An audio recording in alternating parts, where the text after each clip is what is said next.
இதுல கிருஷ்ணர் என்ன சொல்றாரு அப்படின்னா, கிருஷ்ணர் வந்து 2 விதமான விஷயத்த சொல்றார். ஒருவன் இந்த உலகத்துல எப்படி வேலை செய்யணும், அதே சமயத்துல இந்த உலகத்துல இருந்து எப்படி ஒருவன் வெளியில போகணும் அப்படின்ற விஷயத்தையும் சொல்றார். ஒரே விஷயத்துல 2 விதமான செயல்கள் நடந்துட்டு இருக்கு. அதாவது ஒரு விஷயத்தை பகவத்கீதை கேட்கறது மூலியமா இந்த உலகத்தில் நாம் எப்படி வாழ்வது அப்படிங்கறதை புரிஞ்சுக்க முடியும். அதே போல இந்த உலகத்திலிருந்து ஒருவன் எப்படி வெளியில போறது அப்படின்றத புரிஞ்சுக்க முடியும். மோட்சம் அடைகிறது அப்படின்றத புரிஞ்சுக்க முடியும். அது எப்படி ரெண்டுமே முரண்பாடா இருக்கு?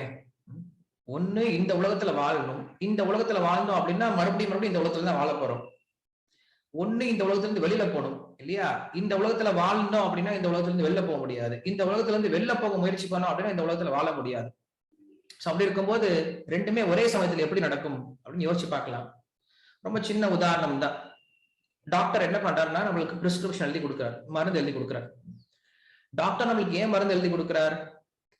டாக்டர் எழுதி கொடுக்கக்கூடிய அந்த மருந்தில் 2 விஷயம் நம்மளுக்கு நடக்குது. என்ன நடக்குது அப்படின்னா, அந்த பிரிஸ்கிரிப்ஷனால மருந்து சாப்பிட ஆரம்பிக்கிறோம். மருந்து சாப்பிட என்ன ஆகுது? ஒரு நாள் மருந்தை நிறுத்திடுறோம் இல்லையா? டாக்டர் கொடுக்கக்கூடிய மருந்து எதுக்கு அப்படின்னா மருந்து சாப்பிட்டுட்டே இருக்கிறது கிடையாது. வாழ்க்கை ஃபுல்லா மருந்து சாப்பிட்டுட்டே இருக்கிறதுக்கு டாக்டர் மருந்து கொடுக்கல. அந்த மருந்து சாப்பிட என்ன ஆகும் அப்படின்னா ஒரு நாள் மருந்தை நிறுத்துவதற்காக டாக்டர் என்ன பண்றார்? மருந்து கொடுக்கிறார். அது போல பகவான் என்ன பண்றார்? நமக்கு இந்த உலகத்துல எப்படி செயல்படணும் அப்படின்ற விஷயம் சொல்லி கொடுக்கிறார். அப்படி செயல்பட நாம் இந்த உலகத்துல இருந்து எப்படி முழுமையாக விடுபட்டு மோட்சம் அடையலாம் அப்படின்ற விஷயம் சொல்லி கொடுக்கிறார். இன்னும் ஒரு உதாரணம் கொடுக்கணும் அப்படின்னா இப்ப வந்து நம்மளுக்கு சிறைச்சாலை இருக்கு. சிறைச்சாலையில பார்த்தோம் அப்படின்னா நிறைய அங்க ரூல்ஸ் அண்ட் ரெகுலேஷன் சொல்லி கொடுக்குறாங்க. இங்க வந்து காலையில இத்தனை மணிக்கு எந்திரிக்கணும், இங்க வந்து இந்த கல் உடைக்க போகணும், இங்க இந்த வேலை இருக்கு அந்த வேலை இருக்கு சொல்லி கொடுக்குறாங்க. சோ அந்த வேலை ஏன் செய்யணும் அப்படின்னா அந்த வேலை செஞ்சாதான் நம்ம அங்கிருந்து வெளியில வர முடியும். சிறைச்சாலையில் இருக்கக்கூடிய ரூல்ஸ் அண்ட் ரெகுலேஷன்ஸ் எதுக்காக ஃபாலோ பண்றோம் அப்படின்னா சிறைச்சாலையில இருந்து வெளில வர்றதுக்கு இல்லையா? சிறைச்சாலையிலே இருக்கிறது கிடையாது. அது போல நமக்கு பகவான் என்ன பண்றார்? இந்த பகவத்கீதை மூலியமாக நிறைய விஷயங்களை சொல்லி கொடுக்கிறார். இப்படி செயல்படணும் அப்படின்ட்டு. அப்படி செயல்பட என்ன ஆகும் அப்படின்னா நாம் ஒரு நாள் இந்த உலகத்திலிருந்து விடுபட்டு வெளியில போக முடியும் அப்படிங்கறத இலக்கு. அப்படின்றதுனால கிருஷ்ணர் எப்படி செயல்படணும் அப்படிங்கிற விஷயம் சொல்லி கொடுக்கிறார். அதனாலதான் பகவத்கீதைக்கு சாஸ்திரம் அப்படின்னு பேர் இருக்கு. பொதுவா நம்ம கேள்விப்பட்டிருப்போம் சாஸ்திரம் கேள்விப்பட்டிருப்போம். சாஸ்திரம் அப்படின்னா என்னது அப்படின்னா இப்ப சஸ்திரங்கள் அப்படின்னு சொல்லி சொல்றோம். சஸ்திரங்கள்னா ஆயுதங்கள் சொல்லி சொல்றோம். அது போல பகவத்கீதை சாஸ்திரம் அப்படின்னா சாசனம் அப்படின்னா சட்டம் அப்படின்னு சொல்லி சொல்றோம். அரசியல் சாசனம் அப்படின்னு சொல்லி சொல்றோம் இல்லையா? சாசனம் சாஸ்திரம் எல்லாம் ஒண்ணுதான். சோ சட்டங்கள் அப்படின்னு சொல்லி சொல்றோம். பகவத்கீதை அப்படிங்கிறது சட்டம், பகவானுடைய சட்டம் அப்படின்னு சொல்லி சொல்றோம். இப்ப சட்டங்கள் அப்படிங்கிற நமக்கு எதுக்காக இருக்கு? பொதுவா நம்மளுக்கு வந்து அரசியல் சாசனம் இருக்கு இல்லையா? அரசியல் சட்டங்கள் சொல்லி சொல்றோம் இல்லையா? இந்த அரசியல் சட்டம் நமக்கு என்ன எதுக்கெல்லாம் பிரயோஜனப்படுது? அரசியல் சட்டம் நமக்கு எதுக்காக இருக்கு? மக்களை கட்டுப்படுத்துவதற்காக இருக்கா இல்ல வேற எதுக்காக இருக்கா? யாராவது தெரிஞ்சா பதில் சொல்லலாம். சட்டம் போடுறாங்க இல்லையா? நிறைய சட்டங்கள் இயற்றுறாங்க இல்லையா கவர்மெண்ட். சோ அந்த சட்டங்கள்லாம் எதற்காக இருக்கு? புதுசா வந்தவங்க யாராவது சொல்லுங்க. இன்னைக்கு ஹேண்ட் ரைஸ் பண்ணிட்டு சொல்லலாம். நெறிப்படுத்துவதற்காக மட்டுமே இருக்கின்றது. ஹரே கிருஷ்ணா. யாரு? என்னோட நேம் சண்முகநேசன், மதுரை பிரான்ச். மக்களை நெறிப்படுத்துவதற்காகவும் மக்களின் வாழ்வை மேம்படுத்துவதற்காக மட்டுமே அரசியல் சட்டங்கள் வகுக்கப்படுகின்றது. அது முறையாக பின்பற்றப்படுகிறதா என்பது மட்டுமே கேள்விக்குறியாக இன்று வரை செயல்பட்டு கொண்டிருக்கின்றது இன்றைய அரசியல் நாகரிகம். ஓகே. சட்டம் அப்படி எதுக்காக இருக்குன்னா மனிதனை மேம்படுத்துவதற்காக, மனிதனை நெறிப்படுத்துவதற்காக. ஓகே. வேற ஏதாவது சட்டம் வேற என்ன நமக்கு சொல்லிக் கொடுக்கும்? புதுசா வந்தவங்க யாராவது சொல்லுங்க. இன்னைக்கு நிறைய பேர் புதுசா வந்திருக்கீங்க இல்லையா? இன்னைக்கு முடிஞ்சா நீங்க சொல்லுங்க. சட்டம் ஏன் நம்ம சட்டத்தை பின்பற்றணும்? சட்டம் எது என்னெல்லாம் பண்ணணும்? நம்மளுக்கு வேற என்னெல்லாம் பண்ணணும்? ஓகே. சுரேந்திரன். சரி, யார் மனதையும் பாதிக்கக்கூடிய அளவுக்கு நம்மளுடைய செயல்திறன்கள் இருக்கும். யார் மனதையும் புண்படுத்தாத வகையில் நம்மளுடைய செயல்திறன்கள் இருக்கணும். இல்ல சட்டம் சொல்றோம் இல்லையா? அரசியல் சட்டம் இருக்கு இல்லையா? அது எதெல்லாம் பண்ணுது? அரசியல் சட்டம் அப்படிங்கிறது. ஓகே, பார்க்கலாம். அடுத்தது முத்துக்குமார். ஹரே கிருஷ்ணா. ஹரே கிருஷ்ணா. சட்டங்கள்ன்றது வந்து நம்ம வந்து ஒரு குறிப்பிட்ட நெறிமுறையில வாழணும், அது மீறி வாழக்கூடாது. அப்படி வாழ்ந்தா அது வந்து சட்டம் வந்து கடுமையா இருக்கும். அது தண்டனைகள் இருக்க போய் தான் தவறுகள் எதுவும் நடக்காம இருக்கு. Very good. அப்படின்றத சட்டம் என்ன பண்ணும்னா நாம் எப்படி வாழணும் அப்படின்ற விஷயத்தை சொல்லும். அதே போல எப்படி வாழக்கூடாது, அப்படி வாழ்ந்தா என்ன தண்டனை கிடைக்கும் அப்படின்ற விஷயத்தையும் சட்டம் நம்மளுக்கு 2 விதமான விஷயத்தை சொல்லும். அப்புறம் இன்னும் ஒரு விஷயம் இருக்கு. ஓகே, சுரேஷ்குமார். சுரேஷ்குமார் பேசுறேன், ஜோனல் மேனேஜர் சார். சட்டம் வந்து எல்லாருக்கும் அனைவருக்கும் சமம் அப்படிங்கிற ஒரு விஷயத்த ஹைலைட் பண்ணோம். எது சரி எது தவறு அப்படிங்கிற விஷயத்த நெறிமுறைப்படுத்தக்கூடிய ஒரு வாழ்க்கைக்கு தேவையான ஒரு முக்கியமான விஷயங்கிறத சொல்லிக் கொடுக்கக்கூடிய ஒரு பார்ட் சார். ஓகே, சட்டம் இன்னொரு விஷயம் என்ன பண்ணும் அப்படின்னா, ஒண்ணு நாம் எப்படி செயல்படணும் அப்படிங்கிற விஷயம் சொல்லும். 2வது நாம் எப்படி செயல்படக்கூடாது அப்படிங்கிற விஷயத்த சொல்லும். 3வது நம்முடைய உரிமைகளை பத்தி எடுத்து சொல்லும் இல்லையா. நமக்கு என்ன உரிமைகள் இருக்கு, நமக்கு ஏதாவது பிரச்சனை வந்துச்சுன்னா அந்த பிரச்சனையில இருந்து எப்படி வெளியில வருது அப்படின்றது சட்ட சிக்கல் நம்மளுக்கு என்ன பண்ணும் சொல்லி கொடுக்கும். பொதுவா நம்ம வந்து இவர்கிட்ட அட்வொகேட் கிட்ட எல்லாம் போவோம். நமக்கு ஒரு பிரச்சனை வந்து என்ன பண்ணுவோம், உடனே அட்வொகேட் கிட்ட போயிட்டு சார் எனக்கு இந்த மாதிரி பிரச்சனை இருக்கு, லீகலா இந்த மாதிரி பிரச்சனை இருக்கு, என்ன பண்ணலாம் அப்படின்னு சொல்லி கேட்கும்போது அவர் என்ன பண்ணுவார், ஆலோசனை சொல்லி கொடுப்பார். சோ இப்படி செய்யும் போது உங்களுக்கு இந்த பிரச்சனைல இருந்து வெளில வரலாம் சார் அப்படின்னு சொல்லி கொடுப்பாரு இல்லையா. சட்டம் என்ன பண்ணும், நம்மள நெறிமுறைப்படுத்தும். அதுக்கப்புறம் நம்முடைய உரிமைகளை சொல்லிக் கொடுக்கும். பிரச்சனை வரும்போது அந்த பிரச்சனைக்கு தீர்வு என்னன்னு சொல்லிக் கொடுக்கும். அதற்கப்புறம் நாம் தப்பு பண்ணோம் அப்படின்னா அதற்கான தண்டனை என்ன அப்படின்னு சொல்லிக் கொடுக்கும். இது நம்ம வந்து 2 விதமான சட்டங்கள் சொல்லலாம். ஒன்று சிவில் லா, இன்னொன்னு கிரிமினல் லா. அப்படி 2 விதமான லா இருக்கு இல்லையா. சிவில் லா அப்படிங்கிறது இந்த நாட்டில் இருக்கக்கூடிய பிரஜைகள் கடைபிடிக்கக்கூடியது. இந்த சிவில் லா என்ன பண்ணும், நம்மளுக்கு 3 விதமான விஷயம் சொல்லிக் கொடுக்கும் இல்லையா. இப்பதான் பார்த்தோம் எது எப்படி இருக்கணும், எது நமக்கு உரிமை, பிரச்சனை வரும்போது அது எப்படி தவிக்கிறது அப்படின்ற இந்த 3 விஷயத்தை சொல்லி கொடுக்கிறது சிவில் லா. கிரிமினல் லா அப்படின்னா என்ன பண்ணும், ஒருத்தன் தப்பு பண்ணிட்டான் அவனுக்கு என்ன தண்டனை அப்படின்னு சொல்றது கிரிமினல் லா சொல்லி சொல்றோம். இதுதான் சட்டம் பண்ணும். இந்த சட்டத்தினால என்ன பிரச்சனை அப்படின்னு யோசிச்சு பார்த்தோம் அப்படின்னா, சட்டத்தை சரியா பின்பற்றல அப்படின்னா, அதாவது சட்டத்தை வகுத்தவர்கள் சரியா வகுக்கல அப்படின்னா, இல்ல சட்டத்தை வந்து அரசியல் பின்பற்றல அப்படின்னா அதனால பிரச்சனை வரும், அது வேற விஷயம். ஆனா சட்டத்தினுடைய பயன் என்ன அப்படின்னு யோசிச்சு பார்த்தோம் அப்படின்னா, சட்டம் அப்படிங்கிறது மனித சமுதாயத்தை கட்டுப்படுத்துவதற்காக கிடையாது. சட்டம் அப்படிங்கிறது மனித சமுதாயத்தை ஒழுங்குபடுத்துவதற்காக, மனித சமுதாயம் அப்படிங்கிறது அமைதியா வாழ்வதற்காக இல்லையா. இன்னைக்கு சட்டமே இல்லைன்னு வச்சுக்கோங்களேன், கொஞ்சம் யோசிச்சு பாருங்க. நாட்டுல வந்து எந்த விதமான சட்டமும் கிடையாது, எந்த விதமான ரூல்ஸ் அண்ட் ரெகுலேஷன்ஸ் கிடையாது அப்படின்னா நாடு எப்படி போயிடும், நாடு வந்து நரகமா மாறி போயிடும். ஏன்னா யாரு வேணா என்ன வேணா செயலானா போயிடும். இப்போ உங்க கம்பெனிலேயே இருக்கு. ஸோ கம்பெனில என்ன இருக்கு, கண்டிப்பா ரூல்ஸ் அண்ட் ரெகுலேஷன்ஸ் இருக்கு. காலையில் இத்தனை மணிக்கு வரணும், சாயந்தரம் எத்தனை மணிக்கு போகணும், இப்படி எல்லாம் ஸ்டாக் இருக்கணும், இப்படி மேனேஜ் பண்ணணும் அப்படின்ட்டு எல்லாத்துக்கும் ரூல்ஸ் அண்ட் ரெகுலேஷன்ஸ் என்ன பண்ணிருக்கோம், வகுத்து வச்சிருக்கோம். அந்த ரூல்ஸ் அண்ட் ரெகுலேஷன்ஸே இல்லை அப்படின்னா என்ன ஆகும், அங்க எதுவுமே நடக்க போறது கிடையாது. நம்ம வீட்லயும் தான் என்ன இருக்கு, நம்மளுக்குன்னு ஒரு சில ரூல்ஸ் அண்ட் ரெகுலேஷன்ஸ் இருக்கு. இப்படிதான் செய்யணும், காலை இத்தனை மணிக்கு தான் சமைக்கணும், இத்தனை மணிக்கு வெளில போகணும், இவங்க இந்த காரியத்தை பண்ணும் அப்படின்னு சொல்லிட்டு. அந்த ரூல்ஸ் அண்ட் ரெகுலேஷன்ஸ் இல்லை அப்படின்னா மறுபடியும் குடும்பம் என்ன பண்ணும், வீணாயிடும்.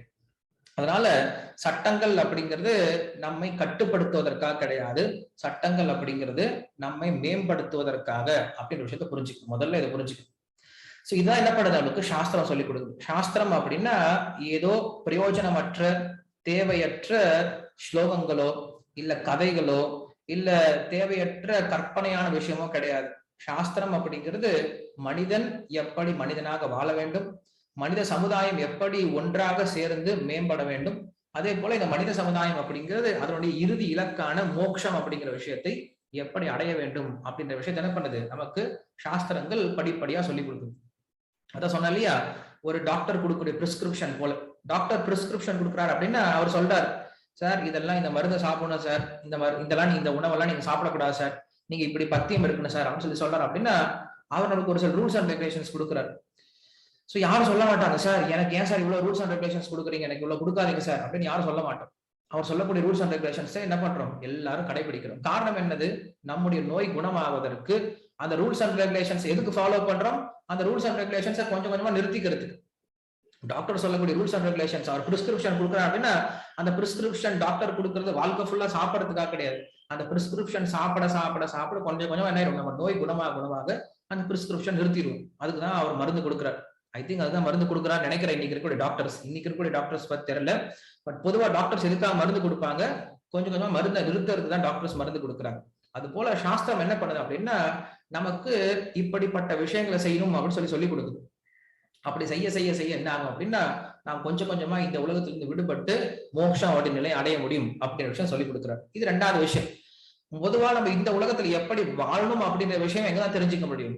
சாஸ்திரத்தை தான் தெரிஞ்சுக்க முடியும். ஒரு நாட்டுக்குள்ள போனோம் அப்படின்னா அந்த நாட்டுல எப்படி வாழணும் அப்படின்ற விஷயத்தை அந்த நாட்டுடைய சட்டத்துல தெரிஞ்சுக்கணும்.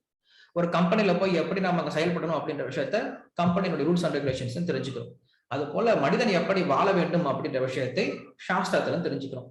யஹ சாஸ்திர விதி முத்ஸ்ருஜ்ய வர்த்ததே காமகாரதः நச சித்திம் அவாப்னோதி ந சுகம் ந பராங்கதிம் அப்படின்னு கிருஷ்ணர் பகவத்கீதை சொல்றார். யஹ சாஸ்திர விதி முத்ஸ்ருஜ்ய, யார் ஒருவன் சாஸ்திர விதிகளை புறக்கணித்து விட்டு வர்த்ததே காமகாரதः, அவன் இஷ்டம் வந்த போல வாழ்க்கையை வாழ ஆரம்பிக்கிறானோ, நச சித்திம் அவாப்னோதி, அவன் வெற்றி அடைவது கிடையாது, ந சுகமும் அடைய போறது கிடையாது, ந பராங்கதி, அவனுக்கு மோட்சம் கிடைக்க போறது கிடையாது அப்படின்னு கிருஷ்ணர் சொல்றார்.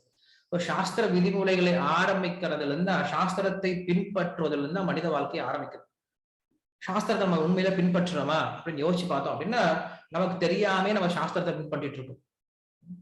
என்ன உதாரணம் வேற சொல்ல முடியுமா? நம்ம சாஸ்திரத்தை நமக்கு தெரியாம என்ன சாஸ்திர விதிமுறைகளை நம்ம பின்பற்றிட்டு இருக்கோம். நம்ம சாஸ்திரத்தை நம்பினாலும் சரி நம்பலனாலும் சரி சாஸ்திரத்தை நம்ம பின்பற்றிட்டு இருக்கோம். என்ன மாதிரி சாஸ்திர விதிமுறைகளை பின்பற்றோம் யாருக்கா தெரியுமா? ஏதாவது சின்ன எக்ஸாம்பிள் சொல்லுங்க. ஒரு சிலர் சொல்லலாம் நான் சாஸ்திரத்தை நம்புறது கிடையாது அப்படின்ட்டு. பட் இருந்தாலும் சாஸ்திரத்தை நம்ம தெரிஞ்சுக்கிறோமோ தெரிஞ்சுக்கலையோ, சாஸ்திரத்தை நம்பிக்கை இருக்கோ இல்லையோ, நாம் எல்லாரும் சாஸ்திரத்தை தான் பின்பற்றிட்டு இருக்கோம், சாஸ்திரத்தை கடைபிடிச்சிட்டு இருக்கோம்.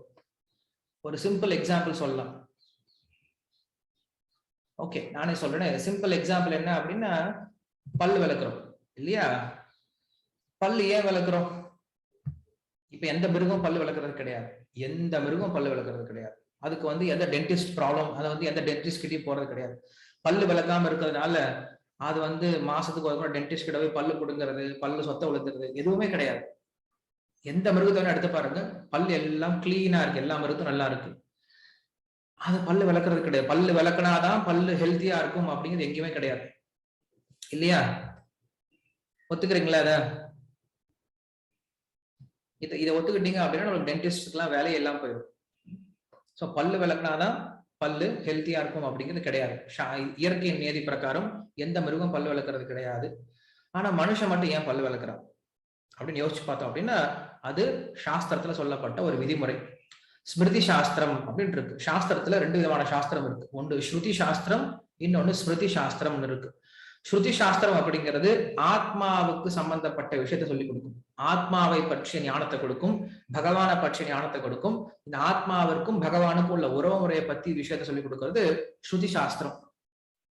ஸ்மிருதி சாஸ்திரம் அப்படின்றது என்ன சொல்லி கொடுக்கும் அப்படின்னா இந்த உடம்பை பற்றி, நம்முடைய வாழ்க்கையை பற்றி, நம்முடைய தினசரி செயல்பாடுகளை பற்றி சொல்லி கொடுக்கிறது ஸ்மிருதி சாஸ்திரம். ஏன்னா ரெண்டுமே வேணும் இல்லையா? நமக்கு உடம்பு இருக்கு, ஆத்மாவும் இருக்கு. ஆத்மாவுக்கு சொல்லக்கூடியது ஸ்ருதி, உடம்புக்கு சொல்லக்கூடியது ஸ்மிருதி. சோ இந்த உடம்பை எப்படி ஒருவன் பராமரிக்கணும் அப்படிங்கிற விஷயத்த என்ன பண்ணுது ஸ்மிருதி சாஸ்திரம் சொல்லி கொடுக்கும்.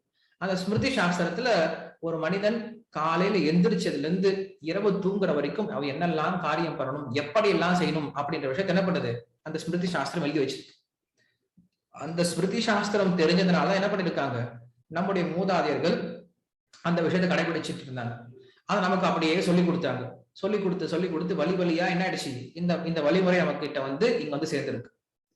சோ அந்த பல் துளக்குறது அப்படிங்கிறது காலையில எந்திரிச்ச உடனே பல் விளக்கணும் அப்படின்ற விஷயம் சொல்லி கொடுக்குறாங்க. ஏன் மத்தியானம் விளக்கக்கூடாதா? மத்தியானம் கிடையாது. என்ன பண்றோம், காலையில எந்திரிச்சோடனே ஃபர்ஸ்ட் என்ன பண்றோம், டாய்லெட் பாத்ரூம் போயிட்டு பல் விளக்கணும் அப்படின்ற விஷயம் சொல்லி கொடுக்குது. இது சாஸ்திரத்துல இருக்கக்கூடிய வாக்கியம் தான். இந்த சாஸ்திர வாக்கியங்கள் தான் எல்லாரும் கடைபிடிச்சிட்டு இருக்கோம். அதனால சாஸ்திரம் அப்படிங்கிறது நமக்கு தெரியாம நம்ம வாழ்க்கையில இருந்துட்டு தான் இருக்கு. தினசரி குளிக்கிறது, தினசரி புது உடை அணையிறது, அதாவது துவைச்சி கிளீனா அணியிறது, இதெல்லாம் சாஸ்திர வாக்கியங்கள் தான். இதெல்லாம் சாஸ்திரத்துல சொல்லப்பட்ட விதிமுறைகள் தான். இந்த விதிமுறைகள்லாம் நம்ம முன்னோர்கள் தெரிஞ்சதுனால என்ன பண்றாங்க, அதை நமக்கு சொல்லி கொடுத்தாங்க. நம்ம என்ன பண்றோம், நமக்கு தெரியாம கடைபிடிச்சிட்டு இருக்கோம். அப்ப சாஸ்திரத்தை தான் எல்லாரும் கடைபிடிச்சிட்டு இருக்காங்க. ஒரு சிலர் தெரிஞ்சு கடைபிடிக்கிறாங்க, ஒரு சிலர் தெரியாம கடைபிடிக்கிறாங்க. ஒரு சிலர் சாஸ்திரத்தில் இருக்கக்கூடிய சில விதிமுறைகளை கடைபிடிக்கிறாங்க, ஒரு சிலர் சாஸ்திரத்தில் இருக்கக்கூடிய இன்னும் ஒரு சில விதிமுறைகள் கடைபிடிக்கிறாங்க. ஆனா மனுஷன் தெரிஞ்சோ தெரியாமல் என்ன பண்றாங்க, சாஸ்திரத்துல தான் இருக்கும். நமக்கு சட்டத்தை ஏற்றுக்கிறோமோ ஏற்றுக்குள்ள நம்ம எல்லாரும் என்ன பண்றோம், நாட்டுடைய சட்டத்துக்கு கீழே தான் இருக்கும்.